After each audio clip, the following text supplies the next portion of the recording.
Dynasty the king. Monday, October 2nd, 2023 will be a day that lives in infamy for the Walsh family household. My son, who is 6 months old, decided to have the biggest poop humanly possible. This kid probably weighs 12 pounds. There was probably 6 pounds of poop. He lost weight. I was medically concerned. I was actually on the phone with Dylan. He was pooping all over the floor. We tried to get him on the changing mat. He started kicking his feet, spewing it on our couch. We had to take him in the shower and rinse him off. It was by far one of the most intense and hilarious moments I've had as a parent. And I share that with you to say that was more entertaining, and I would rather do that again the exact same way than have to rewatch the Giants versus the Seahawks that came on later in the evening. We are not a Seahawks show. We are a fantasy show. There was not many storylines to have other than the Giants don't have an offensive line, and there was so many other great fantasy storylines to get to this week. Gentlemen, do we have any objection from just skipping over the Monday Night Football reaction and talking about some greatness that happened this week? No, absolutely. Move along. All American. If you want the stats, you can look them up. Kenneth Walker had a fine game. Daniel Jones got killed. Geno Smith had an injury scare, came back. Let's get to a player that did have an entertaining game to watch. Christian McCaffrey. Davis, I think you were maybe an episode or two early on asking the question of, is he the GOAT of fantasy football, specifically the running back position? How good does it feel to roster a guy who put up 4 touchdowns, is being used in every which way by Kyle Shanahan, and looks healthier than he has ever been? He is, and I know this is going to piss Michael Smith off, he is the fantasy football GOAT. At least what I've seen in my lifetime. And I think he continues to solidify it. The only thing that's ever stood against him when it comes to that is his ability to stay on the field, his ability to be healthy, right? But we've seen, knock on wood, the last half a season, we've seen that he's been able to stay on the field and produce at extremely high levels. He is the type of player that is going to win you weeks on a weekly basis. He is the surefire 101. And Dylan, I am so glad that you were able to come to your senses, understand that the Davis tax is not as important as you think it is, and that you were willing to get Miles Sanders, a 24 first, and Rashee Rice, or Jaden Reed. And no, that was a great deal. And shout out to Mike, because Mike was the one that really catapulted that deal into fruition. He said, Dylan, I think this is a great deal for you.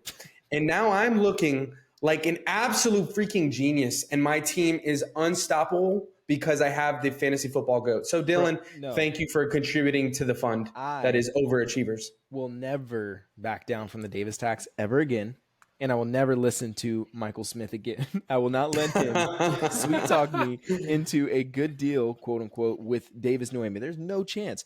Me trading away CMC and watching him put up a 4-touchdown performance and put up 45 points, it's just ridiculous. And definitely where my team is right now, we're not going to talk about that, sitting at 0-4. Oh, we're going to. Oh, yeah, I'm sure we will. I know we will. But no, I will never, Davis. Listen, the Davis tax, it lives on. So if you ever come to my inbox again asking for a trade, just know that there is going to be a Davis tax. Just to let you know. So Dylan, no, go ahead, Davis. Wow, look at us in unison again. I love it. Dylan, what I would like to ask you is genuinely, at the time, now you're looking, right? Hindsight is always 20/20. Did that trade actually make sense when you did it? For your team, did that trade actually make sense? And how deep in depression are you now because of the results of the trade? So it's a twofold question. I want to know, did it actually make sense? And second, how deep in depression are you? Like, can we help pull you out? Is there a way that we can reach down and grasp? Do we need to send a package? This is a Davis question. It's led with a genuine it's a David question and then a backhand. It is very much a David question. So to answer the first part of your question, yes, honestly, it was reasonable at the time. I was getting my first back. I got some young players, and with it, I didn't compromise my ability to still go and compete. Now, obviously, trading away Christian McCaffrey does that. So now to answer the depression question, I'm deep, bro. I'm full tilt. I am in tears, and I'm just watching. I'm literally glued to the screen watching the Niners game and just watching him jump over people, hurdle over this person, God. stiff arm this guy, spin into the end zone. Oh, and they're on the 1 yard line. Guess who's going to get that? Christian. I'm just like, come on. Like, it's just insult to injury. So I'm bad. I'm down bad. I am down bads, as some people like to say. The team name is Bads. Just to give some further context, this was in the offseason. The season hadn't started playing. And if you've been a Christian McCaffery owner, which I was the guy who drafted him in the startup draft, which I would continue to love to bring up because I do miss him, that Christian McCaffery injury worry is always there. Dylan, you started off the season poorly. I think you would have won this trade still, or at least broken even, if you hadn't have traded away the 2024 first. We talk all the time about picking a direction. You hedged your bets, and then you went all in on a depth play. I think that's where the trade becomes problematic for you. Oftentimes, we try to judge these things in a vacuum, but if you're an owner who doesn't have control of your first, and you feel like you're a team that could either make the playoffs or could have a bad break, which this year in fantasy, it feels like every team's having that happen. 1 week you're up, the next you're down. But having your first gives you so much protection because let's put a name to it. Miles Sanders plus Marvin Harrison Jr. plus Brock Bowers. We do a draft lottery system in our league, so maybe Caleb Williams. Would you then have won the trade? You know? Oh, absolutely. I would have. But, like, you don't know that. And how was I supposed to know Aaron Rodgers is going to go out there and pop his Achilles and then Derek Carr is going to go play garbage? None of that. No, but that talks to Dylan. But that talks to the advice that you've been giving and that we've all been giving. And because we are fantasy football players, and once we get the opportunity to score points, everything changes. But we've been saying you have like the market changing, but you had control over your pick. You knew that your team was kind of teetering back and forth of, okay, this could be a competitor, but at the same time, one bad blow and I might need to blow it up. But because we had the thrill of possibly being a competitor this season, you literally did not follow your own advice. I fell into the trap of hope. I fell into the trap of hope. And that was the biggest thing. And so, you know what? You live with it. But however, I traded him away, right, at an opportune time I thought. Davis, is there a chance that you trade Christian McCaffrey away at all? And if so, even if you wouldn't, what would be the price that you think would be reasonable to trade him away for? So yeah, CMC, I could not imagine having any other player in my lineup. And to be honest, there's nothing that you could trade me in order for me to part with him unless I'm getting some type of superstar quarterback or something, because he gives me that upside to win on a week-to-week basis. Yeah, on the off chance you have CMC as an owner out there and you aren't somehow competing, you can probably get the biggest haul you have ever been able to get for a running back right now. So you maybe should, but Davis, you're chasing a championship. It's not going to happen. I just want to give you some further context. You asked the GOAT question. You guys know me. I'm a bit of a numbers guy. I wanted a deep dive. The best season for fantasy football of all time was LaDainian Tomlinson in 2006. Dylan, I remember you in 5th grade had a LaDainian Tomlinson jersey and would always say that's who you mocked your game at. So he made such an impact. He scored 400 and like an insane amount. I actually did the math because you have to divide 17 games versus 16 games. LaDainian Tomlinson, when he broke fantasy football, had the highest finish of all time. He averaged 28.625 fantasy points per game in half PPR scoring, right? My God. Do you guys want to know what Christian McCaffrey is currently averaging? Probably in the 30s. 29.75 fantasy points per game in half PPR scoring. So when we say he's on a historical pace, if you have a McCaffrey owner, you need to ride this all the way to a championship. They're rare when these types of seasons come around. Before we move on, McCaffrey is obviously going to be your favorite player this season, Davis. Dylan, I'm going to ask you first. Has there been a favorite player for you from a fantasy perspective? Have you ever had a player in one of those seasons? For me, my favorite fantasy player, CMC might be up there the way he finishes, but 2016, David Johnson, that was special for me. I rode him to a championship, and David Johnson never did anything for fantasy, hardly ever again. I know you're having a rough season this year. Can you think back to happier times and a player who maybe gave that to you? Honestly, I'm going to go Homer. This is an easy one for me. Patrick Mahomes, obviously. The Patrick Mahomes season where he was just MVP, just crushed it. And if you had him on your fantasy team, which I had him at the time in a league, you won. Like, you were guaranteed a win because he was going to give you a solid QB1 to QB5 finish pretty much every game. So that was and I'm a Red Raider. So I was going to say, to give listeners some context, not only are you a Red Raider, you were there at the same time Mahomes was. You were on campus with Patrick Mahomes? I was. You guys were best friends? You guys shared a dorm together? Basically. He still texts you? Oh, yeah. Pat, we go way back, yeah. Yes. The Red Raider history runs deep, Dylan. I love to see it. Dylan, I'm glad we had that moment to connect because we're about to talk about a player who we do not connect on. And the ping pong of Justin Fields' value is not just a narrative that has taken over this show. It's taken over the NFL at large.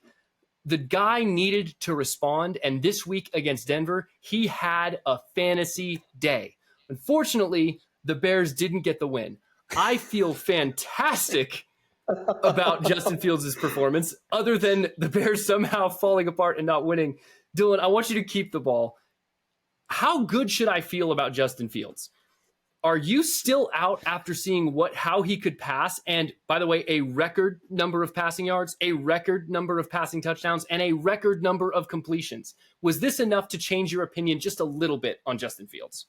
No, not at all. Not at all. And the reason why, so sticking with the basketball analogy, right? Last week, I dunked on you guys both, right? Completely dunked on you. This week, I'm blocking your shot on the other end, and I'm going back to the other end. I'm about to dunk again, okay? Because the whole thing with Justin Fields is not anything to do with his skill. I know he's a good quarterback and can be a good quarterback. It is his situation. The Broncos are in shambles. So the fact that they did that in the first half, great. What did Justin Fields do in the second half? Absolutely nothing. That's why they lost the game. So I'm still not sold that he's going to, great. If you have Justin Fields, listen to me. If you have Justin Fields, sell him at a premium right now. Do not hope for better days. Do not think he's... What is a premium, Dylan? Honestly, real talk. Josh, what are you... CJ Stroud. If I can go and get CJ Stroud, if I can... You probably can't. If I can get... I don't even know. Dak Prescott plus. But that's the exact point. That's the exact point that Josh is going to figure. Josh, you go to anybody in our league, and they are still saying, I don't care. Justin Fields' value is completely depressed because the first 3 weeks were so bad. At this point, you were really just going to have to ride it till the wheels fall off because the first 3 weeks were that poor. And yes, I get that his efficiency throwing was better. You're playing against a team that just gave 70 points up the week before. Take a victory lap on that one. No, hold up a second. And I still have somewhere to go with this. He was efficient, threw 4 touchdown passes, 300 and... But it's never been his skill. That's the thing. It's never been the skill that's the question. And Dylan, that's the exact point. That is the exact point that I'm going to bring up. He threw 335 passing yards, had 4 touchdowns through the air, but only contributed 25 yards on the ground. So if you're saying that you're going to bank on his efficiency in the air to stay consistent and he's not going to give you that production on the ground, then Josh, you're just being naive and you know better than that. So. The guy goes out and does the very thing you criticize that he can't do, which is throw the ball, and you now point out that he didn't rush enough. Justin Fields, y'all can't cut him any break. No, I will say this, bro. Honestly, Josh, I will say this. If you can, I would flip Justin Fields for Deshaun Watson. I would go and do that right now because I'd rather build around Deshaun Watson. He's not getting that deal done. Listen, I so appreciate this because you guys are just giving me additional clips at the end of the year for me to further dunk on you. This is why, Davis, you didn't have the diamond hands to hang on to him, and he's still on my team. I'll say it again. For the listeners who don't know, I bought Justin Fields back from Davis last week for Christian Watson and 2 firsts. Actually, it was 2 weeks ago because it was after week 2. Justin Fields is going to recoup his value, and I'm going to be able to turn him for a profit because his next 4 weeks, Washington just gave up 30+. Minnesota, I don't even know if they have a defense. Las Vegas and the Chargers. That is the stretch of games you need for a fantasy quarterback to recoup his value. I get it. It's a slow start. And Dylan, the only thing I will say is, the situation actually really sucks. It seems like the Bears don't know how to coach, dude. I do not know how they lost that game. All they needed to do was win, and I would feel 100% confident. Absolutely. I'm at 95% confident because we talk about it, and it's debated all the time. Are wins a quarterback stat?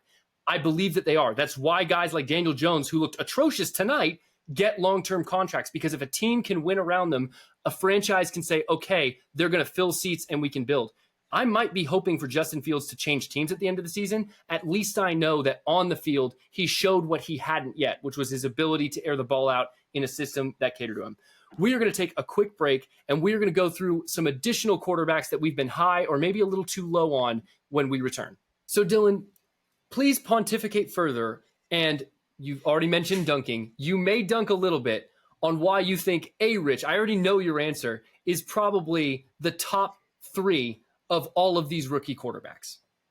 Oh, absolutely. Rich, I'm running laps right now. It is warm-ups, and I'm just alley-oop dunk, alley-oop dunk, alley-oop dunk, Justin Fields dunk, Rich dunk. Yeah, for me to rank those 3, it goes Rich, Stroud, and Young. And it's the same reason why from day one, Rich has the best situation. He really does. Shane Steichen is the QB whisperer. I don't care what you say. He's done it with Herbert. He did it with Hurts. And now he's doing it with Rich, and you're seeing it. Like, the situations that Rich is put in compared to, I mean, Stroud's doing his thing. Stroud is doing great. But compare Rich to 11 for 25 is great. Yeah. Oh, it's really good. Stroud? No. Oh, Rich. No, he's winning games and putting up points. That's why we're here for fantasy, right? He's winning. They games lost, right? For job security. No, I think they lost this past week, right? You're right. They did lose. Yeah, sorry. No, I'm just clarifying. You're right. But he put up 33 fantasy points. I'll take that in a loss. Will you? I think what Dylan was speaking to is he's winning you games as a fantasy owner. Yes. Yeah, that's more so what I was saying. And if you look at him and Bryce Young, I'm worried. I'm hitting the panic alarm on Bryce Young. It's not looking so hot. Definitely not no 4,000 yard season. That's 100% sure. So if you look at Dylan, that's why Rich has always been number 1 for me. Before you leave it, how much of a tier break is there? Because they were all grouped together. In our league, in a Superflex league, you had Bijan Robinson at the 101, and then you had 2, 3, 4. That's how it went. 2, 3, 4 on QBs. They're all clumped together. How much of a gap is there between Rich and CJ Stroud? And then alternatively, CJ Stroud and the bottom of the rookie QBs, Bryce Young. Yeah, I think there's still, at the moment, I would have Rich and Stroud in the same-ish. Nah, I take that back. Because if we did the rookie draft again today, I'm taking Rich 101, hands down, and then Bijan. Over Bijan. And then Stroud would go off the board. So I would say there's a slight tier break between those two, but then a significant one for Bryce Young at the moment. Davis, I want you to pick it up right here because you were the biggest Bryce Young believer out of all of us. In fact, in Yacht Club, you took Bryce Young. Was it at the 102? You took Bijan. You went and got your guy, and you let who is the man who's becoming, I think, your arch rival in Michael Smith. He's trying to take that title from many other owners in the league as you famously continue to wear the black hat. You love Bryce Young. You made a bold prediction he would pass for 4,000 yards. Is Bryce Young just not that guy? Or is it are you going to blame the coaching around him in the situation that he's in? Can he still turn into who you believe he can be? I don't like that you just asked me a question and then answered it for me. So first off, that's extremely rude and a terrible interview process. Don't answer the question for me. Because yes, I'm going to say I'm frustrated with the situation. Absolutely. And the crazy thing about it is I was touting his situation as being extremely better than CJ Stroud's. That was my whole reasoning. That was the thought process that went into the room of coaches that he has, the quarterback minds that he has around him, especially the offensive minds, expecting them to put him in situations to succeed. I cannot tell you how many times this week that they threw screen passes. His average depth of pass attempt is unbelievable right now. And it seems as though they don't trust him with the reins of the offense. They're trying to put him in positions where they can get easy, simple chunks of yardage, but it is not synonymous with fantasy production. As we saw literally this past week, he had his first game eclipsing 200 yards. Great job, Bryce. Extremely frustrated with my take because it's not even looking like he's going to get to 2,500 passing yards. So, Bryce, I'm frustrated. But at the same time, I will wrap this up and I'll put a bow on it. I don't think he's a bad quarterback. I still absolutely believe in the talent. I think that he is throwing to – if you're telling me that his best target is the ghost and the skeleton of Adam Thielen, who is just going to be Mr. Consistent 7 for 70 every single week, that is concerning. If DJ Chark is not able to command targets, if you're not able to see all of these other wide receivers – Jonathan Mingo not stepping up, you need to go get this guy a true weapon. Go get him T. Higgins. Go get him a wide receiver 1 that can actually take this offense to the next level. But I will also say CJ Stroud looks amazing. I mean, Stroud looks amazing. I have the exact same order. Rich 1 just because the opportunity and the points he's going to score on the ground. Literally in the 3 games that he's played, in his first 3 games, 2 out of the 3 games, he's finished with the top 4 fantasy QB production. I mean, that is insane to say as like a rookie QB. And that's the upside, Dylan, that I know you were for sure leaning into screaming from the beginning rooftops. Yep. Yeah. No, I mean, Dylan, this is a chance for you to take a victory lap. You have already done it. Anthony Richardson looks great. He's already done it. Yeah. But here's my question. You criticize Fields for a long time because it always comes back to my team. It's what matters. For putting his body in unnecessary situations. Is there not a check and worry about Anthony Richardson's kind of health long term? He seems to be putting himself in danger when he runs because while he's been great when he's on the field, he's been off the field at least 2 of the games from injury, from just, putting his head down and trying to like go get the play. Yeah, I'm not worried about it. Yes, it was a little bit concerning to see him injured twice already, but that's coaching. That's just Steichen coaching up and saying, hey, don't take those hits. Whereas last year with Justin Fields, there was no, like, don't take those hits. It was designed runs, go take the hit. And you saw him running, like he still ran. He was just wiser whenever he ran the ball. So I'm not worried about it. And again, it goes back to coaching.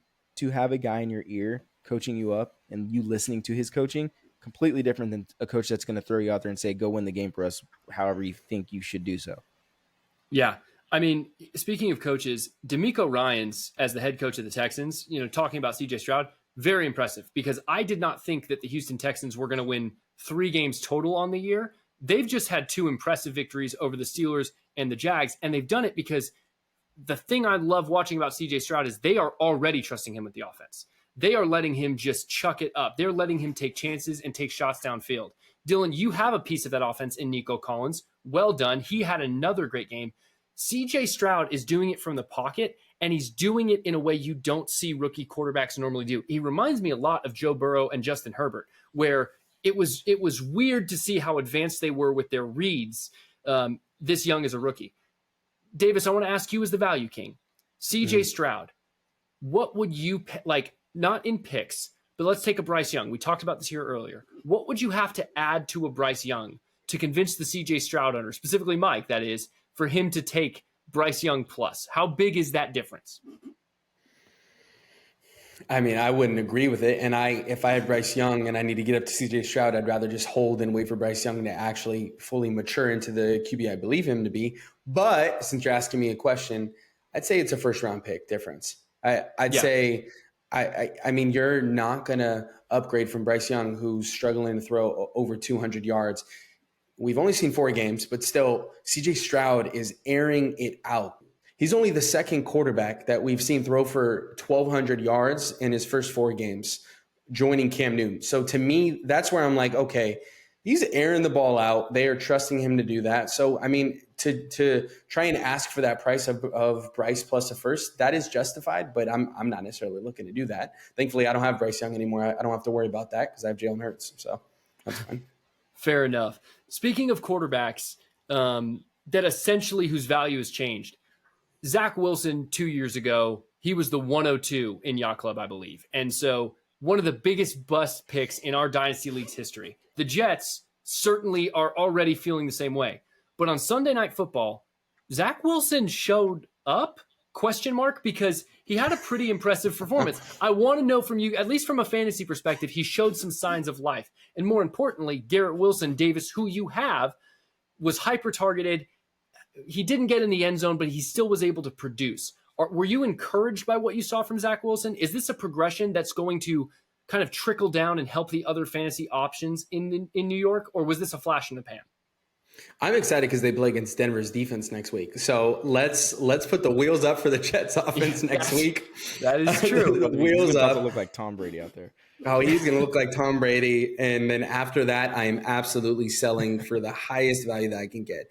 Zach Wilson, it's so funny because you see the broadcast and they are literally rooting for him. They're like, he can throw the ball. I truly believe he can throw the ball. Did you see that throw? He threw the back shoulder. That's a surprisingly good throw. Like it's the so bar sad. has never been lower. The bar has never been lower. So no, I'm not buying into that. His value is significantly rising.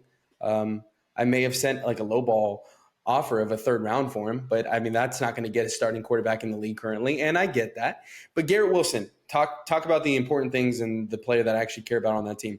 It was amazing to see him hyper targeted. you could see that they were obviously scheming to get him the ball. They're the best player on the team, get the ball in his hands.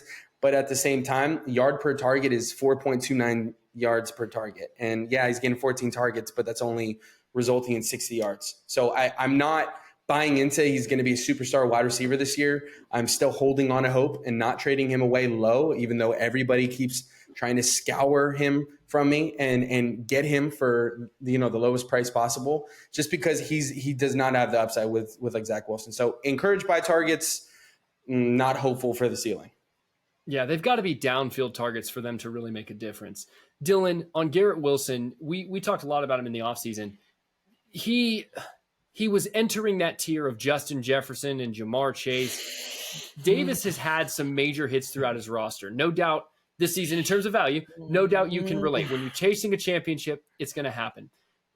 Garret Wilson, if Aaron Rodgers comes back, you owned Aaron Rodgers and you traded him to me. I'm waiting for a year to come back. Does Aaron Rodgers re-elevate Garret Wilson if he comes back for a second year with the Jets? I don't even want to call it a second year because he had 4 plays with him. His first year. Yeah, but if he actually plays for the Jets next year, does Garret Wilson go back up to that astronomical value? Yes. And here's why. I think he has a much stronger finish to the season. We were just talking about Zach Wilson. Zach Wilson's another one of those guys that I think is a victim of coaching because he got drafted underneath Robert Saleh. Robert Saleh is not an offensive coach, and they haven't had a consistent offensive coordinator in there. And he was a developmental guy who they put in there to go right away. And we've known and we've seen that doesn't work. So I'm not saying Zach Wilson's the next coming of Aaron Rodgers. Is not what I'm saying either. But I do think he'll get better, and that defense is just nasty, right? The Jets' defense is dirty. So if Zach Wilson can play with the confidence of not having to worry about winning the game for them and just making solid completions, we saw that Garret Wilson could do that with a Zach Wilson, with a Mike White, with Joe those Flacco, guys. Joe Flacco, yeah. Right? So yes, I think he'll have a better end of the season, and then as soon as Aaron Rodgers gets back, I think Garret Wilson's value will go right back up because we know the caliber of player that he is. His talent didn't just disappear when Aaron Rodgers popped his Achilles. So I think that he'll retain that value someday. Yes, here's the thing. Someday is the key. Davis, I'm a tanking team. I can afford a year off. I already have Aaron Rodgers. Let's maybe give the viewers, a live trade negotiation. Let's maybe get a deal done here. Garret Wilson fits my timeline, right? But he does. He's going to probably be a mid wide receiver too, like he was last year, rest of season. You don't need that. You need liquid capital to make sure that if you have another bad injury, you can go buy the player you need to make a championship run. And I also want to remind you, Davis, Dylan's not rooting for you to go win the championship on the show. I have been considering it. If we were to get a Garret Wilson trade done, I would be fully in the camp of Davis / David. Oh my gosh. Oh, I would be your biggest bandwagon fan. And so what I'm proposing, Davis, is not merely a trade. It's an olive branch to a relationship that we could start. So what would I have to do? You know how many 25 firsts I have. What would I have to come up off of in order to attain the rights to Mr. Garret Wilson?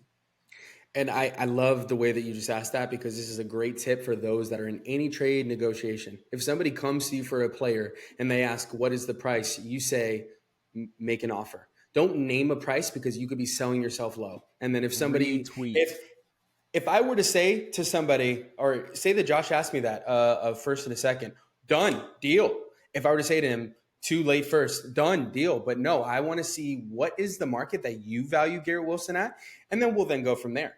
So Josh, I then pawn that back off to you. What would you offer for Garret Wilson? Yeah, I have something right now that is, let's talk about scarcity. I'm a bit of a history nut. De Beers has made diamonds. De Beers, the diamond company, made them valuable by making it seem like they were super, super scarce. It's a whole thing. You can go look it up. De Beers diamonds, crazy whole thing. Someone in our league has done that with 24 firsts. They have hoarded them to where there's so few out there right now. There's this illusion that they're rare. But that owner, Davis, they're not actually the illusion of being rare. They're rare. I was able to get a 24 first when I traded away Quentin Johnston to the Chargers owner. I was able to get that done. Cool. Let's start the deal. That would be included. And here's what's valuable about that, Davis. I think it could be a lottery pick. And I'm going to give you a chance already with a super team. Maybe you end up with Caleb Williams. What's that worth to you? How much does that get you going to part with the rights of a wide receiver too? It's interesting, right? So that is an amazing point, and I'm glad that you brought that up. So you do that 24 first. Mind you, I'll just throw things out there. I already have a deal in place right now. We're talking Pacheco and 224 firsts. Granted, they're later firsts, so they're not super intriguing to me. It's like I'm kind of pawning it off. Josh, what I would say to you is that 24 first and the choice of your 225 firsts would be my price for Garret Wilson because they're 2 years out. So that three total accept. firsts. Correct. I think that's me buying at his ceiling, assuming he reaches it. And as much as I love Aaron Rodgers and want to believe in him, he showed in 4 plays that it couldn't happen. We could go back and forth a little bit further. I'll counter once, and then if we can't get it done, no worries, we'll move along. What about 24 first? I believe I have a second in there. I have a lot of picks. I'm sorry, I can't keep track of them all. And then I would give you 2 firsts. I would give you a first, a second, and 1 first and 25. But it would be a higher rated 25 first. We're going from choice beef to prime beef. I would give you someone like you know the names. Some of the guys that would be lottery level. So first let me and make 25. sure I heard this correct. You would give him the 24 first, a second, and a 25 first of his choice? To be negotiated. A reasonable 25 first. Okay. I'm not going to give him my worst 25 firsts. Okay. That is not at all a bad counter. You throw in Jake Ferguson and we have a deal.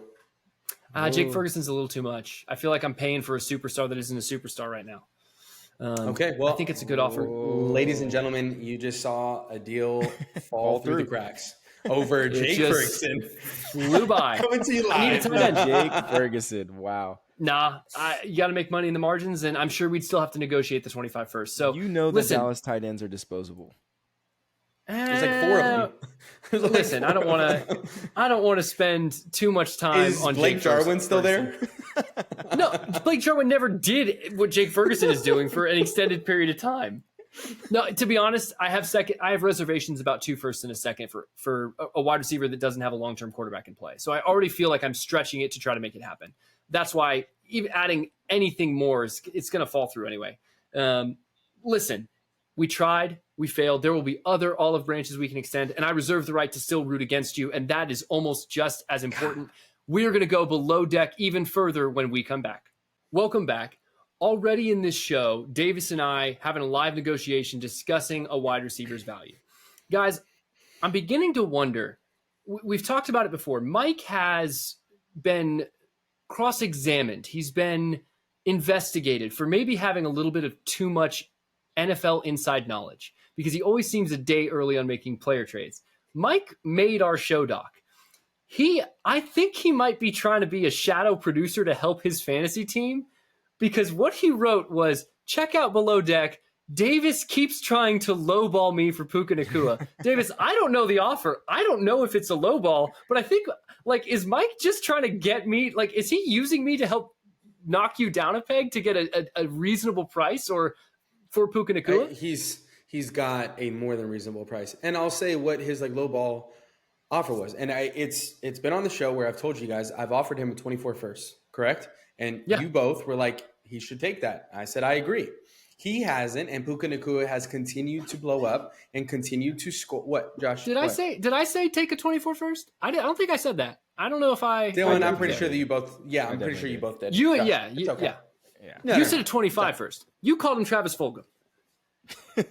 You did call him Travis. That has no okay, whoa. Okay, guys, you know what? Jeez, dude, where did that even come from? I'm like, you both said yes. You said he's Travis Fulgham. Like, good God, dude.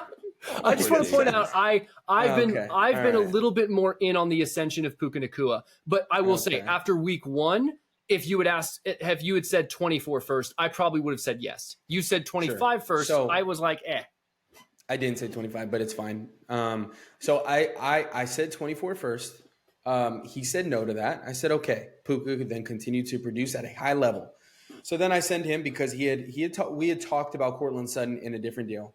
Cortland Sutton, 24 first, a third rounder that he gave me for free. We're not even going to talk about that because he was tilting and trying to win a game and traded me Clyde Edwards-Helaire and I think it was Dylan. It was your third and you're 0-4, so that might be an early third, right? Yeah. For Jerick McKinnon. So, I mean, that was a great trade. I appreciate charity.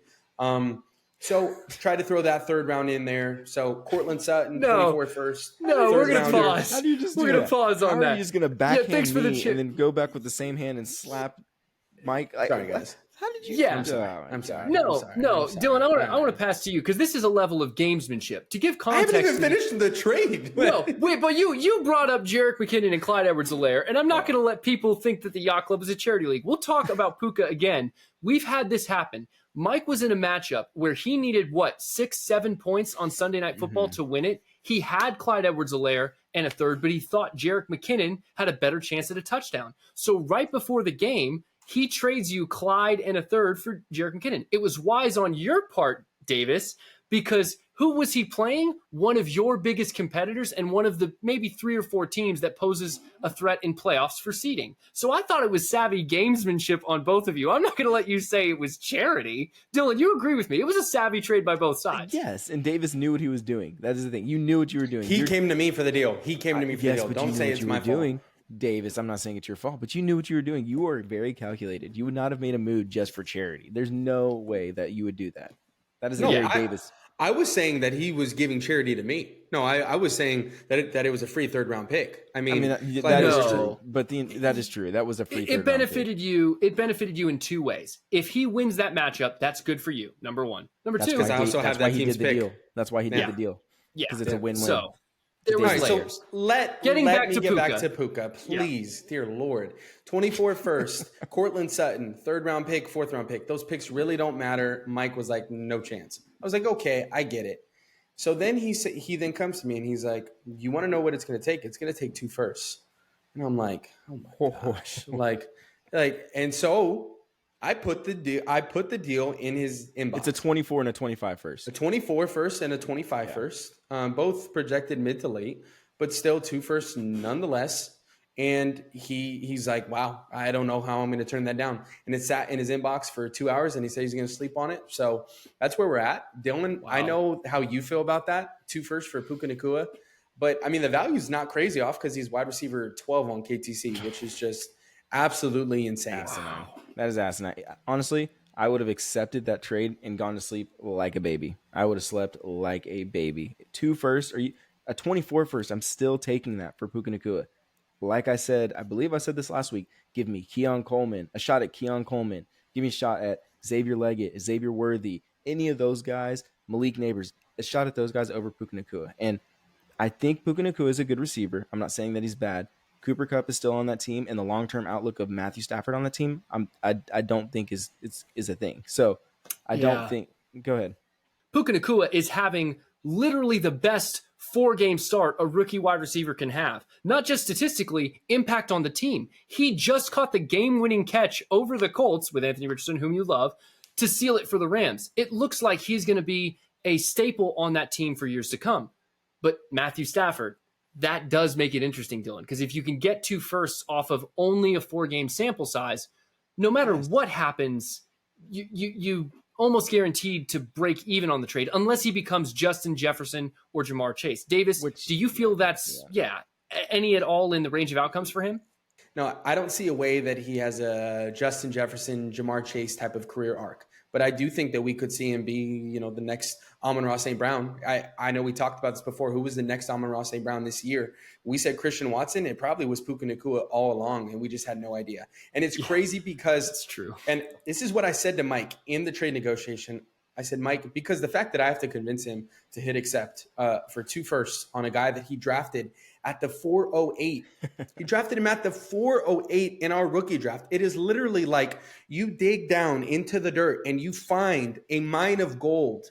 And yeah, so for Mike to have the opportunity to get 2 firsts, a 24 first and a 25 first for a player that he spent the 408 on in the rookie draft, that is literally free money. And he's not taking it because he believes in the player.